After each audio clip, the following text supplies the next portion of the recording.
Hello students, welcome to Step Up Academy. मैं अंजलि सिंह कुशवाहा और मैं हूं आपकी बायोलॉजी ट्यूटर। आज हम स्टार्ट करने वाले हैं क्लास 11th के chapter number 5 that is morphology of flowering plants के कौन से टॉपिक को, द फ्लावर। आपको अगर ध्यान हो तो इसके पहले वाली जो वीडियोस हैं उसमें हम क्या पढ़ चुके हैं, उसमें हम डिटेल स्टडी कर चुके हैं of the root, the stem and the leaves. अब आज किसकी बारी है? आज बारी है द फ्लावर्स की। तो अच्छा, यहाँ पे फ्लावर के साथ एक और हेडिंग मेंशन है दैट इज इनफ्लोरेसेंस। तो इनफ्लोरेसेंस पढ़ेंगे और फ्लावर पढ़ेंगे। चलिए देखते हैं।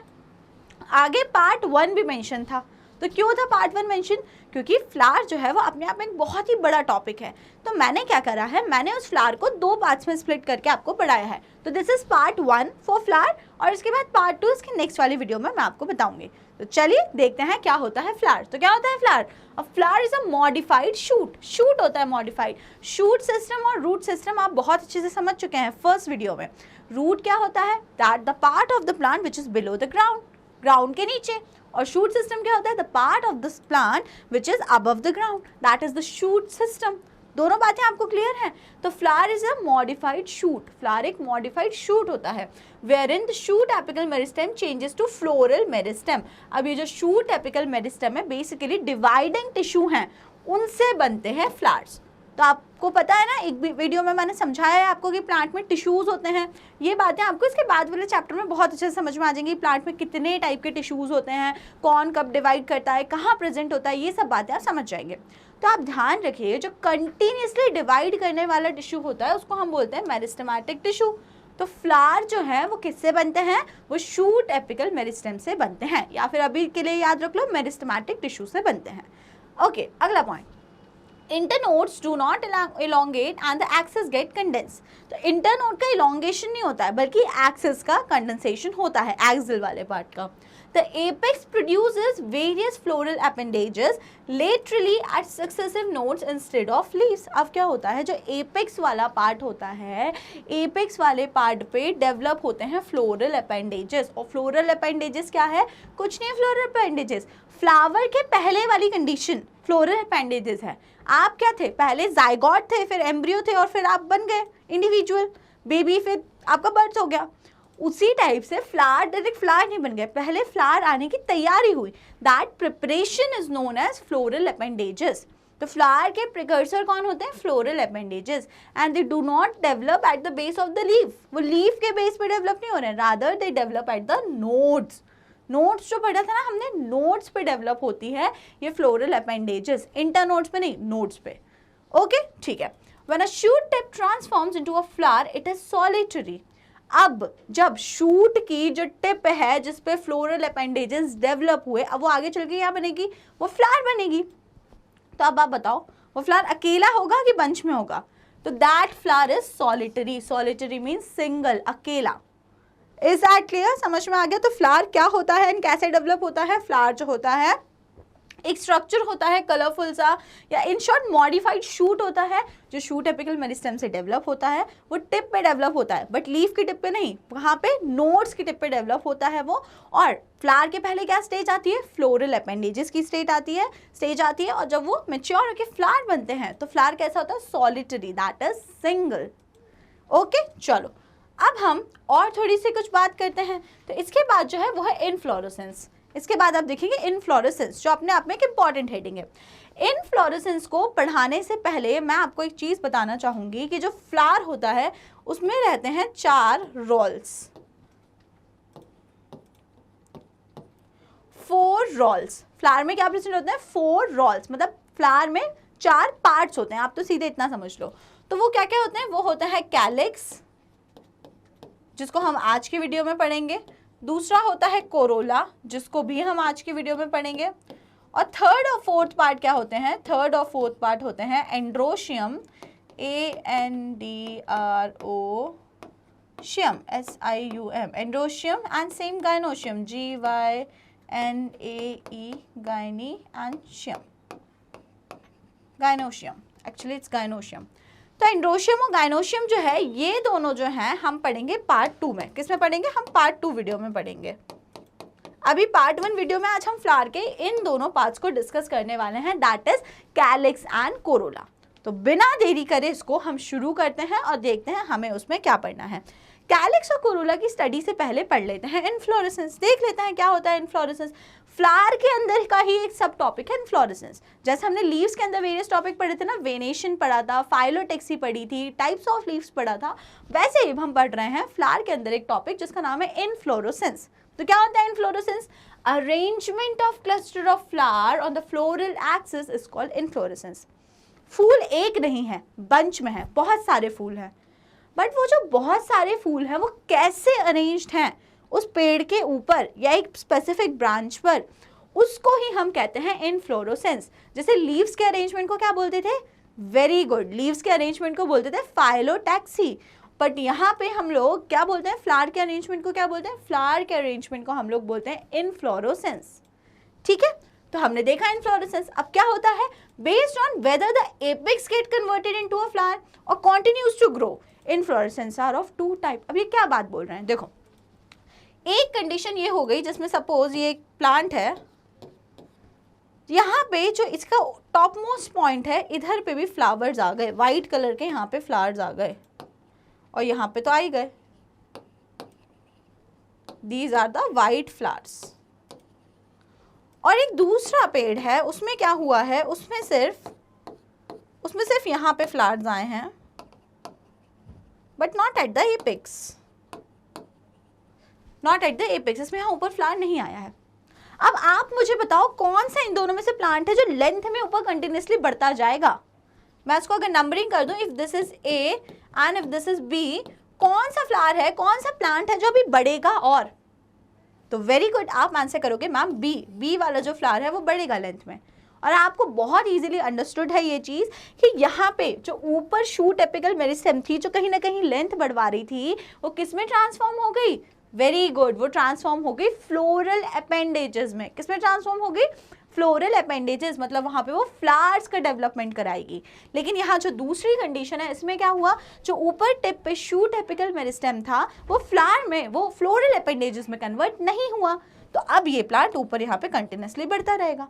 तो एक कंडीशन ये है जिसमें अब ग्रोथ नहीं होगी, बिकॉज एपेक्स पे जो शूट एपिकल मेरिस्टेम है वो किस में कन्वर्ट हो गई? फ्लोरल अपेंडेजेस में। और सेकंड में ये चीज़ नहीं हुई। तो इसी के बेसिस पे इनफ्लोरेसेंस जो होते हैं वो दो टाइप के होते हैं। आगे आपको बात समझ में? Based on whether the apex get converted into a flower और continues to grow, inflorescence are of two type. तो ये बात समझ में आ गई ना? Whether the apex get converted into a flower, apex get converted into a flower, A वाली कंडीशन, और कंटिन्यूज टू ग्रो, बी वाली कंडीशन। जो इनफ्लोरेसेंस है वो दो टाइप के होते हैं। फर्स्ट कौन सा होता है? रेसमोस, एंड सेकंड कौन सा होता है? साइमोस। तो there are two types of inflorescence. ठीक है, आगे बात समझ? तो चलो अब देखते हैं इसमें से रेसमोस कौन सा होता है और साइमोस कौन सा होता है।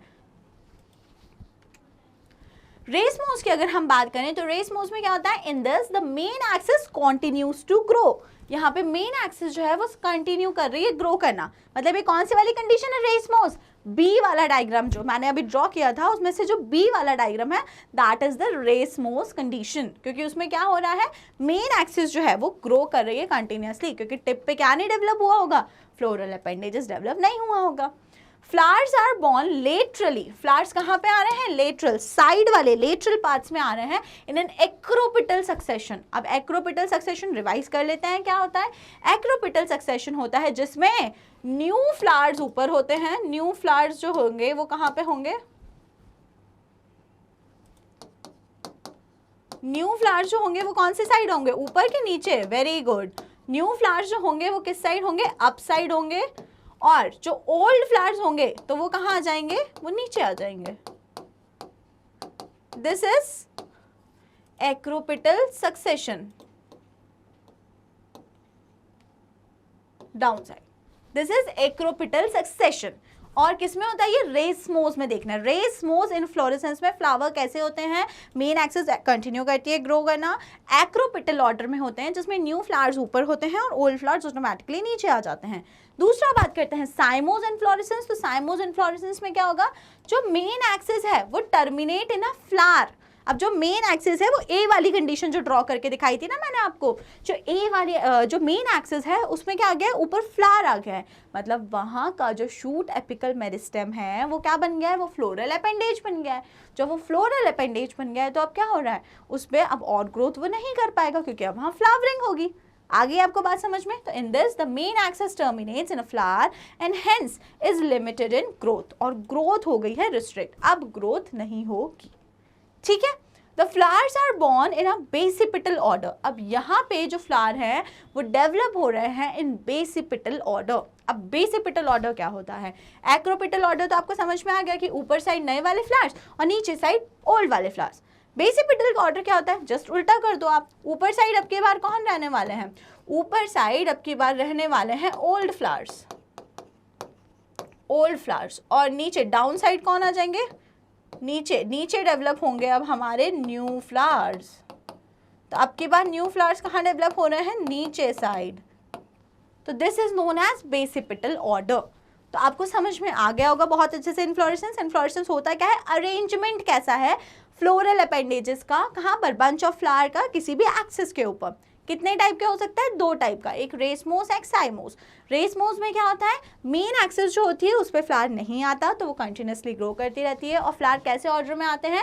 एक्रोपिटल सक्सेशन में आते हैं। और सेकंड हो गया हमारा साइमोस। तो साइमोस में क्या होता है? साइमोस में जो मेन एक्सिस होती है उस पर फ्लावरिंग हो जाती है, तो अब लेंथ उसकी ज़्यादा नहीं बढ़ेगी, और क्या होगा? फ्लावर्स जो होते हैं यहाँ पे बेसिपिटल ऑर्डर में होते हैं। एक्रोपिटल और बेसिपिटल ऑर्डर या सक्सेशन क्या होता है? आपको ये बात यहाँ पे बहुत ईजिली अच्छे से समझ में आ गई हो। ठीक है, तो this is everything about inflorescence. ठीक है, चलिए आगे अब हम बढ़ते हैं और कुछ बातें देखते हैं। द फ्लावर, तो it is a reproductive unit in angiosperm. अब आप बोलोगे मैम फ्लावर का ठीक है पढ़ा तो रहे हो आप, इंपॉर्टेंस क्या है? तो फ्लावर जो होता है ना, it is the reproductive unit, it is the reproductive unit. अगर फ्लावर नहीं होगा ना तो सेक्सुअल रिप्रोडक्शन जैसा कुछ भी नहीं होगा हमारे किसमें? एंजियोस्पर्म्स में। तो एंजियोस्पर्म्स जो होते हैं उसमें तो सेक्सुअल रिप्रोडक्शन हमें देखने को मिलता है। ये बात तो हम प्लांट किंगडम में पढ़ के आ चुके हैं। और उसकी जो मेन साइट होती थी जहाँ पे सेक्सुअल रिप्रोडक्शन होता था वो कौन होता था? वो फ्लावर होता था। ये भी हम पढ़ के आए हैं। तो मतलब flower is the reproductive unit. अगर फ्लावर है तभी सेक्सुअल रिप्रोडक्शन होगा, और अगर फ्लावर नहीं है तो सेक्सुअल रिप्रोडक्शन नहीं होगा। ये बात आप अपने दिमाग में बहुत अच्छे से बिठा लीजिए। It is meant for sexual reproduction. Same story आगे। A flower has a stalk, pedicel, its swollen end is called thalamus और रिसेप्टिकल। अब जो फ्लावर होता है उसमें एक स्टॉक होती है ना, stock the thin part below, and a swollen end in the bulged part नीचे which is known as thalamus or the pedicle। तो फ्लावर में क्या क्या पार्ट हो गए? स्टॉक हो गई which is known as pedicle, and swollen end होता है which is known as thalamus। Okay, ठीक है। reduced leaf found at the base of the pedicle is called bracts। अब देखो सुनो, फ्लावर में यहाँ पर नीचे वाले पार्ट पे आपको ऐसे दो स्मॉल लीफ लाइक स्ट्रक्चर मिल सकते हैं which are known as bracts, which are known as bracts। अगर लीफ में आपको मिल रहे थे ये small leaf like structure, leaf के जो आपका लीफ बेस वाला पार्ट था वहां पे आपको ये छोटे छोटे प्रोजेक्शन दिख रहे थे लीफ लाइक, उन्हें क्या बोल रहे थे? वेरी गुड, उन्हें बोला जा रहा था स्टिप्यूल। क्या बोला जा रहा था उन्हें? स्टिप्यूल। और अगर ये लीफ लाइक प्रोजेक्शन हमको फ्लावर के पास मिल रहा है तो इन्हें क्या बोला जाता है? इन्हें बोला जाता है ब्रैक्ट्स। क्या बोला जाता है इन्हें? ब्रैक्ट्स। तो अगर कोई फ्लावर है जिसमें ये लीफ लाइक प्रोजेक्शंस हैं बेस पर, फ्लावर जहाँ से ओरिजिनेट हुआ है उस पॉइंट पर, तो आप इस फ्लावर को बोलोगे ब्रैक्टेट। क्या बोलोगे? ब्रैक्टेट। और अगर उसमें ये फ्लावर नहीं है लीफ लाइक प्रोजेक्शंस तो आप इसे क्या बोलोगे? ई ब्रैक्टेट। क्या बोलोगे? ई ब्रैक्टेट। ठीक है, तो ब्रैक्ट्स का कंसेप्ट क्लियर हो गया क्या होता है? Flower with bracts are called bracteate and the flowers without bracts are called ebracteate. ठीक है, तो आप यहाँ से इस चीज को नोट कर लीजिए। ब्रैक्ट होता क्या है? Simple small leaf like structure present at the base of the flower. Okay, चलिए तो समझ में आ गया। फ्लावर जो होता है वो रिप्रोडक्टिव यूनिट होता है और उसमें एक स्टॉक होता है, सोलन पार्ट पेडिकल होता है, थैलेमस होता है सॉरी, एंड उसमें रिड्यूस लीफ होती हैं जिनको हम ब्रैक्ट कहते हैं। जिसमें होगी उसे ब्रैक्टेट बोलेंगे, जिसमें नहीं होगी उसको हम ई ब्रैक्टेट बोलेंगे। ठीक है, ओके, क्लियर हो गया इतना। अब आगे चलते हैं और देखते हैं flower. A typical flower has 4 kind of rolls. Video की स्टार्टिंग में ही मैंने आपको ये चीज़ बता दी थी. क्यों बताई थी? क्योंकि मैंने पार्ट्स में इसको स्प्लिट किया है, इसलिए आपको वो चीज़ एक्सप्लेन करना जरूरी थी. फिर से देख लीजिए कितने रोल्स होते हैं फ्लावर में. 4 पार्ट्स. आप तो याद रख लो 4 पार्ट्स होते हैं, है ना, जो कि अरेंज होते हैं किस पे, थैलेमस पे, द सोलन पार्ट. और ये 4 पार्ट क्या है? पहले 2 calyx and corolla, also known as accessory organs, and the last 3 and 4 androecium and gynoecium, they are the reproductive organs. तो फ्लावर जो होता है उसमें 2 टाइप के ऑर्गन्स होते हैं. First accessory organs, second reproductive organs. Accessory organs में क्या क्या आ जाता है? Calyx and corolla. And reproductive organs में क्या क्या आ जाता है? Androecium and gynoecium. तो जो ये वाला वीडियो है इसमें हम सिर्फ और सिर्फ देखने वाले हैं एसेसरी ऑर्गन्स. हम रिप्रोडक्टिव ऑर्गन्स की पढ़ाई इस वाले वीडियो में नहीं करेंगे, वो पार्ट 2 वीडियो होगा. ओके स्टूडेंट्स, चलिए तो अब शुरू करते हैं फर्स्ट रोल की पढ़ाई, जो कि है कैलिक्स. तो क्या होता है कैलिक्स, कहाँ पे होता है, उसकी यूनिट क्या होती है, तो ये सब बातें अब हम करेंगे. तो चारों पार्ट्स याद हो गए, चारों रोल्स याद हो गए, एसेसरी कौन सा है, रिप्रोडक्टिव कौन सा है, ये भी आपको अच्छे से समझ में आ गया होगा. अच्छा एक बात और, इनको एसेसरी क्यों बोल रहे हैं, इनको रिप्रोडक्टिव क्यों बोल रहे हैं? क्योंकि जो असली में फ्लावर क्या है, रिप्रोडक्शन की साइट है जहाँ पे रिप्रोडक्शन होता है. अब पूरे फ्लावर में रिप्रोडक्शन थोड़ी होता रहता, उसके लिए स्पेसिफिक ऑर्गन है. वो कौन कौन से हैं? Androecium and gynoecium. इसलिए इनका नाम क्या रखा? Reproductive organ. और जो ये वाली दोनों जगह है, कैलिक्स एंड कोरोला वाली जो साइट है, वहां पे रिप्रोडक्शन नहीं होता. They are just accessory organ, help करते हैं कि रिप्रोडक्शन की प्रोसेस होए. लेकिन एक्चुअल में रिप्रोडक्शन होता कहाँ पे है? Androecium and gynoecium. वो कैलिक्स और कोरोला में नहीं होता, इसलिए उनको क्या बोल दिया? एसेसरी. और इनको क्या बोला? रिप्रोडक्टिव. इतनी बात आपको समझ में बहुत ही अच्छी तरीके से आ गई होगी. अब हम देखते हैं फ्लावर. तो in some flowers like lily, calyx and corolla are not distinct. Very important, ये वाली बात देखो इंपॉर्टेंट है. क्या होता है, हमने तो 4 रोल्स पढ़े, कैलिक्स, कोरोला, एंड्रोशियम, गाइनोशियम, ठीक है. लेकिन कुछ कुछ फ्लावर ऐसे होते हैं, जैसे एग्जाम्पल यहाँ पे लिया है लिली का. लिली में क्या होता है, ये जो कैलिक्स और कोरोला जो दोनों एसेसरी पार्ट है ना, ये दोनों अलग अलग ना होकर फ्यूज हो जाते हैं, फ्यूज रहते हैं आपस में. तो अब जब ये दोनों फ्यूज्ड हो जाते हैं, कैलिक्स एंड कोरोला अलग अलग नहीं है, नॉट डिस्टिंक्ट, इस कंडीशन को बोलते हैं पेरियंथ. क्या बोलते हैं इस कंडीशन को? पेरियंथ. ओके, तो जब भी कैलिक्स और कोरोला फ्यूज हो गए हैं आपस में, तो कंडीशन को क्या बोला जाता है? कंडीशन को बोला जाता है पेरियंथ. क्या बोला जाता है? Perianth. When a flower has both androecium and gynoecium, it is called bisexual. A flower having either only androecium or gynoecium is called unisexual. आप बोलोगे मैम ये बातें हमें मत बताइए, ये हम बहुत पहले सीख चुके हैं. कहाँ? प्लांट किंगडम में. तो अगर कोई फ्लावर है उसमें एंड्रोशियम भी है और गाइनोशियम भी है, मतलब मेल पार्ट भी है और फीमेल पार्ट भी है, तो फ्लावर ऑब्वियसली कैसा होगा? बाइसेक्सुअल. और अगर या तो मेल पार्ट है या तो फीमेल पार्ट है, मतलब कि या तो एंड्रोशियम है या तो गाइनोशियम है, तो फ्लावर कैसा हो जाएगा? Unisexual. Easy story, very easy story. और एक और बात क्या याद हो गई आपको, कि अगर कैलिक्स और कोरोला फ्यूज है तो कंडीशन क्या कहलाती है? पेरियंथ. ठीक है, तो इतनी बातें यहाँ तक हो गई. अब आगे चलते हैं और देखते हैं टाइप्स ऑफ द फ्लावर. अब हम देखते हैं टाइप ऑफ फ्लावर. तो टाइप ऑफ फ्लावर जो ये हम देखने जा रहे हैं, ये किस बेसिस पे है? It is based on symmetry. पहला हमने टाइप ऑफ फ्लावर कहा क्या, किसके बेसिस पे देखा था, हम जो देख के आ चुके हैं, आपको अगर याद हो तो. मैं अगर इसको लिखना चाहूं तो मैं यहां लिख देती हूं उसको, B types of flower, types of flower on the basis of bracteates, on the basis of bract, है ना. ब्रैक्ट्स के बेसिस पे आप देख सकते हैं फ्लावर कितने टाइप के थे, आपको याद आ रहा है? कुछ 2 टाइप के फ्लावर थे. कितने थे? 2. पहले था वहां पे कौन सा? ब्रैक्टेट, जिसमें ब्रैक्ट्स प्रेजेंट होंगे, और दूसरे थे ई ब्रैक्टेट, जिसमें ब्रैक्ट्स प्रेजेंट नहीं होंगे. ठीक है, ये तो एक क्लासिफिकेशन आप पढ़ चुके थे. दूसरा क्लासिफिकेशन है फ्लावर्स का on the basis of symmetry. Symmetry कैसी है? तो जब एनिमल किंगडम पढ़ा था तो सिमेट्री पढ़ाई थी ना. कौन कौन सी सिमेट्री पढ़ाई थी? 3.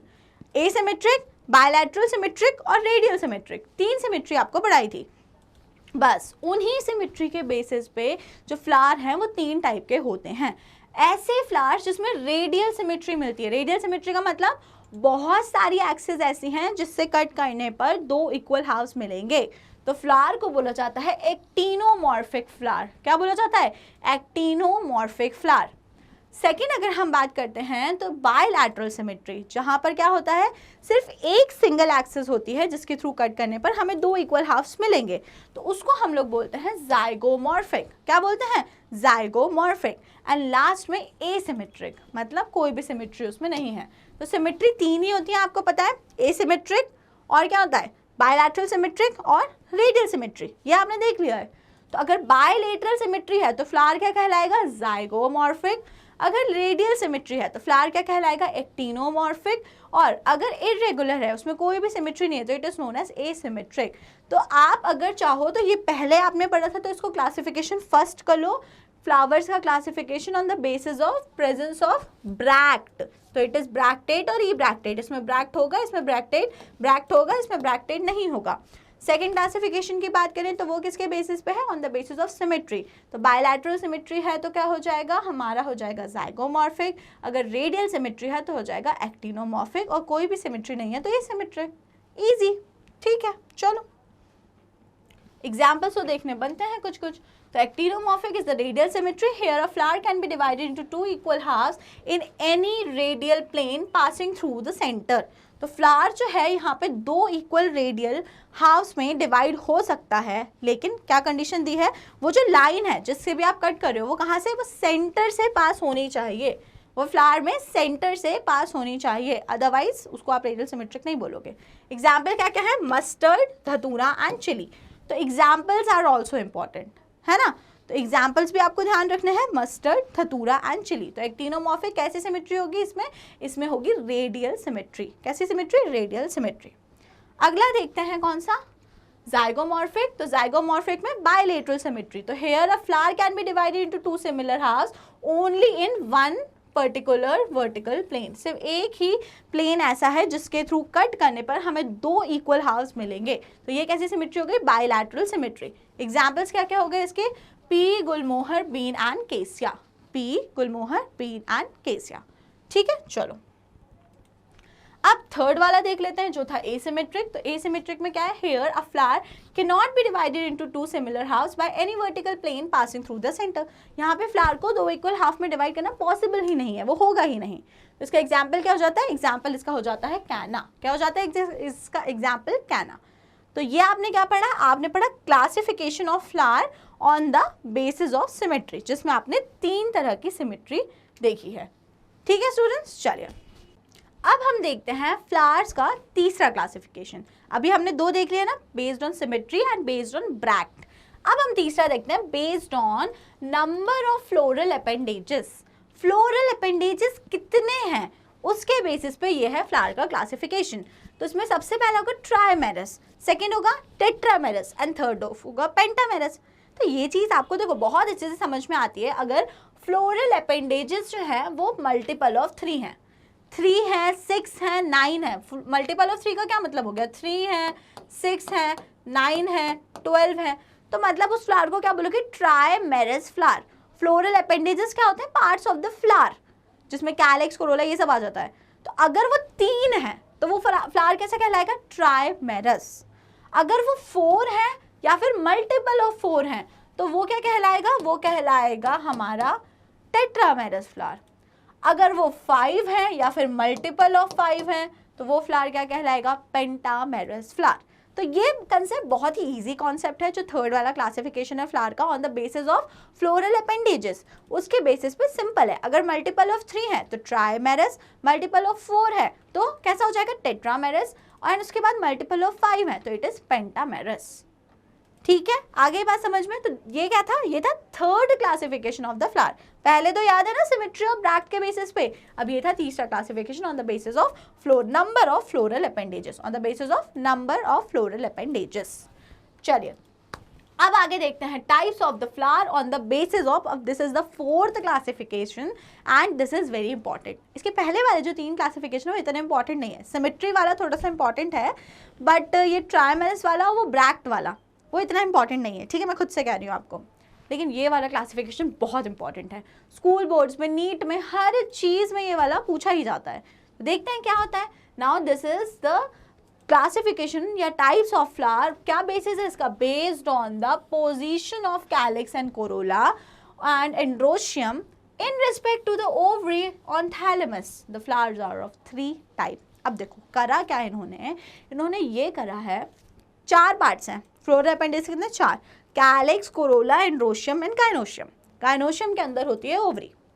अब इन्होंने करा क्या है, मतलब गाइनोशियम की जो यूनिटी मान लो आप तो ओवरी। अब होता क्या है कि जो ये तीनों हो गए कैलिक्स, कोरोला एंड एंड्रोशियम, इनकी पोजीशन के बेसिस पर, इनकी पोजीशन को देखते हुए ओवरी या फिर फीमेल पार्ट की पोजीशन क्या है उसको ही हम क्लासिफिकेशन करते हैं इस वाली हेडिंग के अंदर कि based on position of calyx and corolla and androecium in respect to ovary. तो हम ओवरी के रिस्पेक्ट में बाकी चीज़ों की पोजीशन को देख रहे हैं। इस वाले क्लासिफिकेशन को हम 4th टाइप के क्लासिफिकेशन में पढ़ते हैं। जो 3rd क्लासिफिकेशन था उसमें हम नंबर देख रहे थे, और हम यहाँ पे क्या देख रहे हैं इस वाले क्लासिफिकेशन में? हम पोजीशन देख रहे हैं। तो आपको डिफरेंस यहीं से समझ आ जाना चाहिए। वहाँ पे नंबर ऑफ फ्लोरल अपेंडेजेस देख रहे हैं एंड यहाँ पे पोजीशन ऑफ फ्लोरल अपेंडेजेस देख रहे हैं। लेकिन आप बोलोगे 4 फ्लोरल अपेंडेजेस है, आप बोलो ना आप किसकी देख रहे हो पोजीशन? तो मैं किसके रिस्पेक्ट में बाकी लोगों की पोजीशन देख रही हूँ? मैं ओवरी के रिस्पेक्ट में बाकी लोगों की पोजीशन देख रही हूँ। ओके, आ गई ना बात समझ? ठीक है। तो अब यहाँ पे फ्लावर्स कितने 3 टाइप्स के हो जाते हैं। सबसे पहला एक कौन सा है? हाइपोगाइनस। दूसरा कौन सा है? पेरीगाइनस। And lastly epigynous. तो flowers are of 3 types, hypogynous, perigynous and epigynous. Okay, ठीक है, एक एक करके देखते हैं। अब क्या होता है हाइपोगाइनस, क्या होता है पेरीगाइनस एंड क्या होता है एपीगाइनस। अब hypogynous, hypo and gynous, gynous is always related to female. नाम पढ़ के आपको ऐसी फीलिंग आएगी, हाइपो मतलब होता है नीचे और गाइनो मतलब होता है फीमेल, मतलब फीमेल पार्ट होगा नीचे, ओवरी होगी नीचे और एंड्रोशियम होगा ऊपर और साइड साइड में कैलिक्स और कोरोला होंगे। मतलब इन शॉर्ट आपको जो क्लिक होगा ब्रेन में वो ये क्लिक होगा कि जो गायनी, जो फीमेल पार्ट है, ओवरी है, वो नीचे होनी चाहिए because hypo is mention. But you are wrong my dear students, you are wrong. उल्टा है कंसेप्ट। उल्टा क्या है concept? Here the gynoecium occupy the highest position. नाम भले ही हाइपोगाइनस है फ्लावर का, लेकिन यहाँ पे एक्चुअल में सबसे ऊपर कौन बैठा हुआ है? यहाँ पे सबसे ऊपर बैठी हुई है फीमेल। हाईएस्ट पोजीशन किसने ऑक्यूपाई करके रखी है फ्लावर में? फीमेल ने। अब आप बोलोगे एंड्रोशियम, कैलिक्स, कोरोला कहाँ गए? तो दे आर नीचे, उसके रिस्पेक्ट में ओवरी उनके कंपेरेटिवली ऊपर है। 4 लोग यहाँ पे खड़े हुए हैं एक ही लेवल पे। अब उसमें से कुछ के अपने आप ऊपर चला गया, तो आप ये बोलो या तो वो ऊपर चला गया या तो ये बोलो वो तीनों नीचे हैं। क्योंकि वो ऊपर गया इसलिए तो वो तीनों नीचे दिखने लगे ना। अगर वो ऊपर ही नहीं जाता तो क्या वो तीनों नीचे दिखते? नहीं दिखते। तो यहीं से ये बात आप समझिए कि ओवरी जो है वो ऊपर है, और जब हम ओवरी से कंपेयर कर रहे हैं बाकी 3 लोगों की पोजीशन तो वो हमें नीचे दिख रहे होंगे ऑब्वियसली, है ना। तो here the gynoecium occupies the highest position while other parts are situated below it. बाकी जो दूसरे पार्ट्स हैं उसके नीचे सिचुएटेड हैं। Ovary is superior. अब जब सोचो ना यहाँ पे फीमेल जो है वो सबसे ऊपर है, तो ओवरी कैसी हो जाएगी? Ovary is now superior. Ovary कैसी हो गई? Superior ovary. एग्जाम्पल्स क्या है? एग्जाम्पल्स है mustard, China rose and brinjal. Examples क्या क्या है? Mustard, China rose and brinjal. ठीक है, क्लियर हो गया। तो गाइनोशियम कहाँ पे है? गाइनोशियम ने ऑक्यूपाई करके रखी है हाईएस्ट पोजीशन, और ओवरी कैसी है? सुपीरियर। Example hypogynous flower. क्या है ये? मतलब किसका है ये कंडीशन? किसकी? हाइपोगाइनस फ्लावर की। Example mustard, China rose and brinjal. Hypogynous आपको समझ में आ गया कि अभी यहाँ पे क्या कंडीशन थी कि सबसे ऊपर था female part, ovary is superior. अब बात करते हैं पेरीगाइनस की। तो पेरीगाइनस कंडीशन क्या है? Here the gynoecium is situated in centre. अब जो गाइनोशियम है वो सेंटर में है, बीच में है, ऊपर नहीं है, ऊपर नहीं है। And other parts of the flower are located on the rim of the thalamus almost on the same level. अब जो बाकी पार्ट्स हैं, बाकी पार्ट्स बोले तो कौन कौन बच गया? Calyx, Corolla, androecium and androecium, और गाइनोशियम तो सेंटर में है। तो अब जब हम गाइनोशियम से कंपेयर कर रहे हैं बाकी तीनों को तो वो ऑलमोस्ट सेम लेवल पे दिख रहे हैं। अब कोई भी ऊपर नहीं उचका, तो इसलिए अब चारों कैसे दिख रहे हैं? सेम लेवल पे दिख रहे हैं। तो ये किसका एग्जाम्पल हो गया? ये एग्जाम्पल हो गया पेरीगाइनस। ये कौन सी कंडीशन हो गई? पेरीगाइनस। अब मतलब जो फीमेल पार्ट है वो सबके साथ में मतलब मिलजुल के रह रही है, उसको ऐसे नहीं है कि हमें ऊपर जाना है या नीचे जाना है, नॉर्मल मिडिल लेवल पे है। अब यहाँ पे जब चारों एक साथ हैं तो ओवरी यहाँ पे कैसी हो जाएगी, तो ओवरी यहाँ पे कहलाती है हाफ इन्फीरियर। ओवरी यहाँ पे कैसी कहलाती है, हाफ इन्फीरियर। एग्जाम्पल्स हो जाते हैं प्लम, पीच, रोज, PPR। क्या हो जाते हैं एग्जाम्पल पेरीगाइनस कंडीशन के, P for perigynous and examples are PPR, plum, peach and rose. तो these are the example of perigynous, जहाँ पे कौन, जो हमारी ओवरी है, फीमेल पार्ट है, वो बाकी और पार्ट्स के लेवल पर ही है, ना ऊपर ना नीचे। ओवरी कैसे हो जाती है, ओवरी होती है यहाँ पे half inferior. Half inferior ovary हमको देखने को मिलती है। तो होप सो आपको ये सारा समझ में आ गया होगा। ठीक है, चलिए आगे अब हम देखते हैं लास्टली एपिगाइनस। क्या देखते हैं, एपिगाइनस। तो एपिगाइनस क्या होता है, here the margin of thalamus grows upward enclosing the ovary completely and getting fused with it। अब यहाँ पे क्या हुआ, जो थैलेमस नीचे का फूला पार्ट था उसने ऐसे ग्रो किया और ओवरी को अपने में पूरा कवर कर लिया। तो अब आप खुद सोचो ओवरी कहाँ चली गई, ओवरी नीचे चली गई, नीचे। अब अगेन वही 4 आदमी खड़े हुए थे, उसमें से 3 उचक गए, तो चौथा तो अपने आप नीचे लगने लगेगा ना, या मान लो उसको नीचे से पकड़ के किसी ने खींच लिया तो वो 3 तो ऑटोमेटिकली ऊपर लगने लगेंगे ना। तो एपिगाइनस नाम बढ़ के लगेगा कि ओवरी सबसे ऊपर होनी चाहिए, लेकिन नो, एपिगाइनस कंडीशन में ओवरी चली जाती है नीचे, उसको थैलेमस पूरा कवर कर लेता है। तो कंडीशन हो गई एपिगाइनस। एंड यहाँ पे जो ओवरी होती है दैट इज इन्फीरियर। ओवरी कैसी हो गई है, इन्फीरियर, नीचे। Examples guava, cucumber and ray florets of sunflower. तो these are the example of epigynous condition. तो ये कौन सा था, ये फ्लावर का था क्लासिफिकेशन। The fourth classification था फ्लावर का on the basis of position of calyx, corolla, androecium with respect to ovary। तो हमने 3 पढ़ा, hypogynous, perigynous and epigynous. Hypogynous में क्या होगा, ओवरी सबसे ऊपर रहेगी और उसे बोलते हैं सुपीरियर। पेरीगाइनस में बाकी 3 पार्ट्स के साथ सेंटर में रहेगी और उसे हम बोलते हैं हाफ इन्फीरियर। और लास्टली एपिगाइनस में क्या होगा, एपिगाइनस में ओवरी हो जाएगी नीचे, जिसे बोला जाता है इन्फीरियर ओवरी। तो इजी है, इसके एग्जाम्पल्स इंपॉर्टेंट है, ये अपने आप में 3 नंबर का इंपॉर्टेंट क्वेश्चन है जो स्कूल बोर्ड्स में बहुत आराम से पूछ लेंगे, तो इसलिए इसको अच्छे से पढ़ के जाना। तो this was the 4th type of classification of flower, 4th type का, है ना। समझ में आपको बहुत अच्छी तरीके से आ गया होगा। चलिए तो अब एक और बार पार्ट्स ऑफ फ्लावर डिस्कस कर लेते हैं। Again the same 4, calyx, Corolla, androecium and gynoecium. तो अब इन्होंने यहाँ पे इसलिए बताया क्योंकि आगे हमें पढ़ाने वाले हैं कैलिक्स। तो कैलिक्स कौन सा पार्ट होता है, कैलिक्स होता है आउटर मोस्ट रोल। जो आपको ये ग्रीन कलर का पार्ट दिखता है ना किसी भी फ्लावर में नीचे साइड में, जो फ्लावर का से कवर करके रखता है, this part is known as calyx. इस पार्ट को, इस पूरे को क्या बोलोगे, जो हरा हरा दिख रहा है यहाँ पे इस डायग्राम में, दिस इज द कैलिक्स।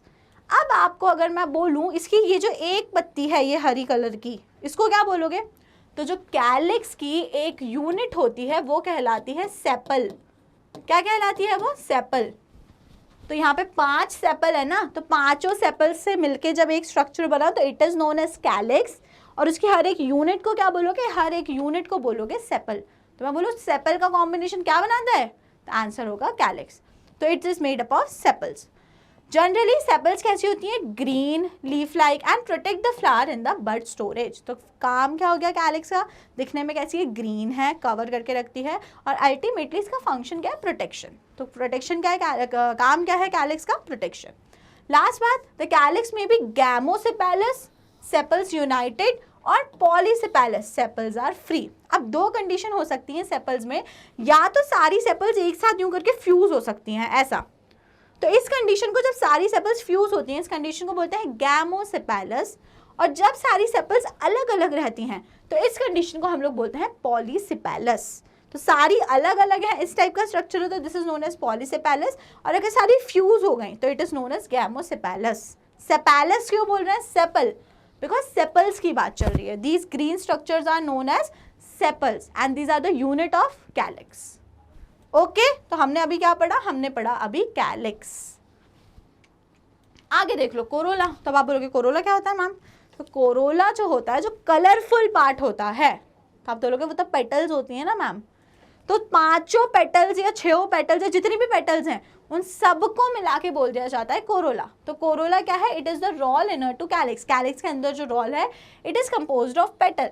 तो जो कैलिक्स की यूनिट थी वो थी सेपल, कोरोला की यूनिट है पेटल।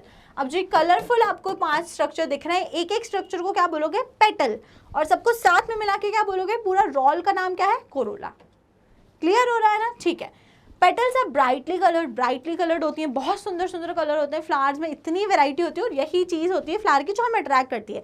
एंड्रोशियम गाइनोशियम अट्रैक्ट नहीं करता हमको फ्लावर का, हमको जो फ्लावर का जो पार्ट अट्रैक्ट करता है that is the petal, that is the corolla. तो it helps to attract the insects for pollination. तो ये हमको ही नहीं बल्कि इंसेक्ट्स को भी अपनी तरफ अट्रैक्ट करते हैं और पॉलिनेशन करवाते हैं, है ना। तो जो पॉलिनेशन की प्रोसेस है वो ये ब्राइट कलरफुल कलर जो होते हैं इसके कारण हो पा रही है। कोरोला में भी अब जैसे वहाँ पे कैलिक्स के साथ था, यहाँ पे भी कोरोला में भी वही कंडीशन है। It could be gamopetalous.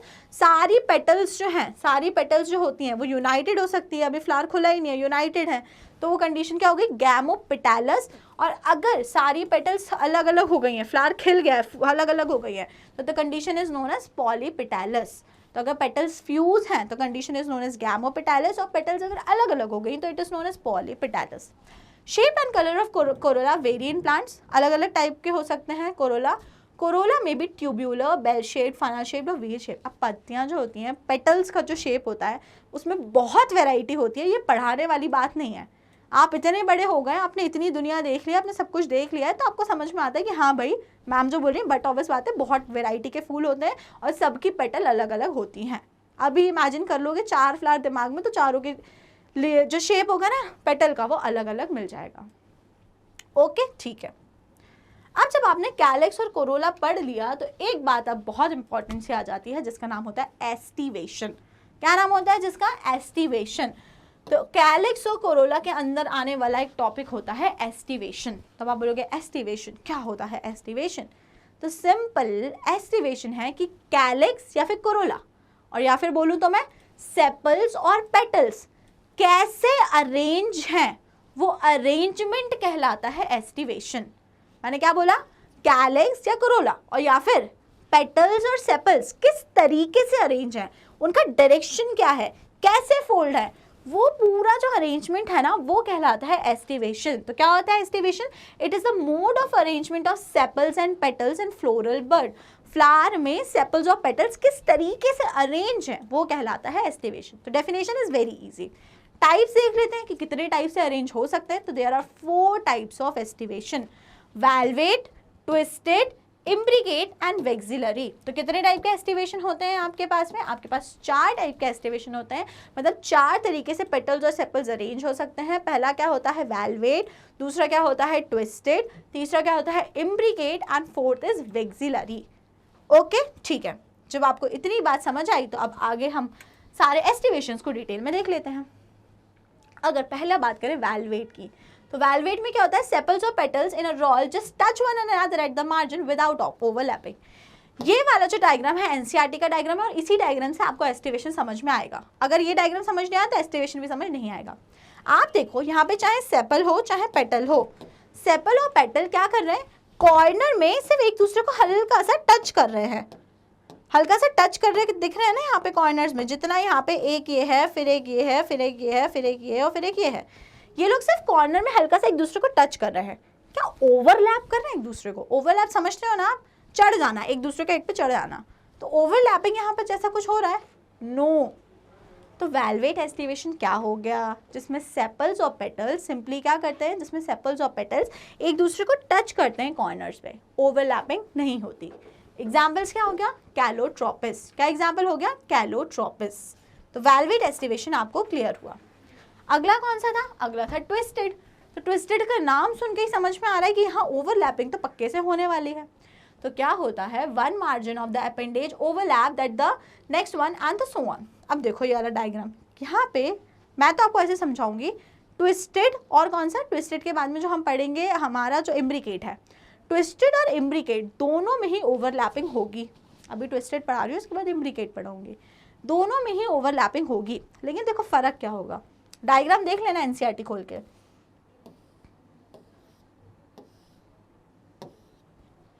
इतना गंदा डायग्राम नहीं, अच्छा डायग्राम बनना चाहिए। फिर से ट्राई करते हैं, मच बेटर है ना। यहाँ पे ओवरलैपिंग आपको दिख रही है। एक और बनाती हूँ, इस डायग्राम से वैसे आपको दोनों सेम ही लग रहे होंगे, कुछ खास समझ में नहीं आ रहा होगा, लेकिन जब आप एनसीईआरटी का डायग्राम देखेंगे तो आप उसमें ये देख पाएंगे कि जब ट्विस्टेड में ओवरलैपिंग हुई है वो ओवरलैपिंग एक ही डायरेक्शन में हुई है। अगर एक पेटल यहाँ से आई और इसने दूसरे को ओवरलैप किया और इसके नीचे चली गई, तो अब जो अगली पेटल है वो तीसरे वाले के नीचे ही जाएगी, ऊपर नहीं जाएगी। तो ट्विस्टेड में जो ओवरलैपिंग होती है वो एक कंटिन्यूअस फैशन में होती है। हर कहीं कोई किसी को भी ओवरलैप नहीं कर रहा है, एक डायरेक्शन में ओवरलैपिंग हो रही है और एक प्रॉपर मैनर में हो रही है। तो यहाँ पे क्या है, one margin of the appendage overlap that the next one and the so on. Example China rose, lady finger and cotton. Diagram आप ये वाला देखो, ट्विस्टेड का और इम्ब्रिकेट का डायग्राम आप साथ में करो, आप कंपेयर, आपको समझ में आएगा। तो ट्विस्टेड में ओवरलैपिंग हो रही है, ठीक है, तो इम्ब्रिकेट में भी ओवरलैपिंग हो रही है, लेकिन यहाँ पे फर्क क्या है, the margins of sepals and petals overlap one another but not in particular direction. अब यहाँ पे भी ओवरलैपिंग हो रही है, लेकिन कोई डायरेक्शन नहीं है, कोई किसी के ऊपर चढ़ जा रहा है, कोई किसी के नीचे आ जा रहा है, हर पेटल सेपल अलग अलग ओवरलैप है। और इसके पहले वाला जो था जिसका नाम है ट्विस्टेड, उसमें क्या था, उसमें एक ही डायरेक्शन में ओवरलैपिंग थी, सारे या तो क्लॉकवाइज ओवरलैप है या तो एंटी क्लॉकवाइज ओवरलैप है। लेकिन अगर हम बात कर रहे हैं इम्ब्रिकेट की, तो इसमें कोई भी डायरेक्शन नहीं है ओवरलैपिंग का, कोई भी कहीं भी किसी के ऊपर ओवरलैप हो गया है। एग्जाम्पल केसिया एंड गुलमोहर। डायग्राम ये वाला आप देख के समझ सकते हैं उस चीज़ को, ठीक है ना। तो देखो यहाँ पे कोई भी डायरेक्शन नहीं है, जैसे यहाँ नीचे आ गई, फिर ऊपर चले गई, फिर नीचे आ गई, तो यहाँ पे पर्टिकुलर डायरेक्शन नहीं है। लास्ट बात कर लेते हैं वेक्सिलरी एस्टिवेशन की। तो वेक्सिलरी एस्टिवेशन सबसे इजी होता है। क्यों इजी होता है? बिकॉज यहाँ पे फिक्स है कि 5 पेटल्स या सेपल्स होंगे। कितने? 5 पेटल्स या सेपल्स होंगे।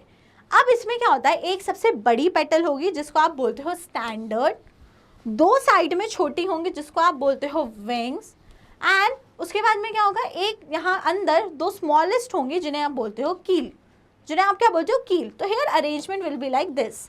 This is standard which is 1 in number. Then intermediate size की ये 2 हो गई जो साइड में lateral present होती हैं, which are known as wings.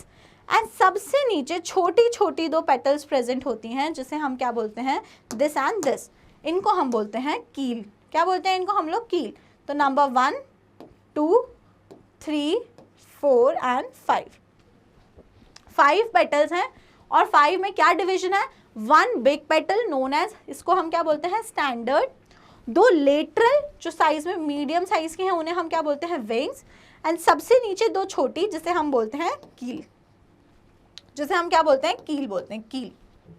तो इस तरीके का जो अरेंजमेंट होता है ये कहलाता है vexillary aestivation, and it is found in P and beans, and it is found in P and beans. तो वेक्सिलरी तो आपको देख के ही समझ में आ जाएगा, इतना ईजी है, और वेलवेट भी आपको देख के समझ में आएगा क्योंकि उसमें कोई भी ओवरलैपिंग नहीं हो रही है। बचते हैं बीच के 2 जो कि क्या है, ट्विस्टेड और इम्ब्रिकेट। तो उसमें सीधा सिंपल से कंसेप्ट याद रखना है, ट्विस्टेड में क्या होता है, एक ही डायरेक्शन में ओवरलैपिंग होती है, और इम्ब्रिकेट में कोई भी डायरेक्शन ओवरलैपिंग का नहीं होता, कुछ भी उल जुलूल ओवरलैपिंग हो जाती है, ठीक है। तो this was everything about aestivation. और एस्टिवेशन होता क्या है, एस्टिवेशन होता है arrangement of sepals of petals on floral buds. Flower में पेटल्स और सेपल्स किस तरीके से अरेंज है वो कहलाता है हमारा एस्टिवेशन। अगर एक रिवीजन आपको मैं करवाना चाहूँ, तो अगर मैं आपको पूछूं लीव्स का अरेंजमेंट क्या कहलाता है, तो आप क्या बोलोगे, लीव्स का अरेंजमेंट कहलाता है फाइलोटेक्सी। क्या कहलाता है, फाइलोटेक्सी। अगर मैं आपसे पूछूं उसके बाद मैंने क्या बोला, फ्लावर, तो फ्लावर का अरेंजमेंट क्या कहलाता है, तो फ्लावर का अरेंजमेंट को आप बोलोगे मैम इनफ्लोरेसेंस। क्या कहलाता है, इनफ्लोरोसेंस। और अगर मैं आपको लास्ट में पूछूं कि कैलिक्स और कोरोला का अरेंजमेंट क्या कहलाता है, तो आप क्या बोलोगे उसको, आप उसको बोलोगे एस्टिवेशन। आप उसे क्या बोलोगे, एस्टिवेशन, जो अभी आपने पढ़ के खत्म करा। ठीक है, क्लियर हो गई इतनी चीजें? Okay, so that is all for today. अगर आपको कोई भी डाउट होता है तो आप अपने डाउट्स फटाफट से कमेंट सेक्शन में पूछ सकते हैं। बाकी वीडियो पसंद आई है तो वीडियो को जल्दी से कर दीजिएगा लाइक, और स्टेप अप अकेडमी को कर लीजिए subscribe. Thank you and keep watching.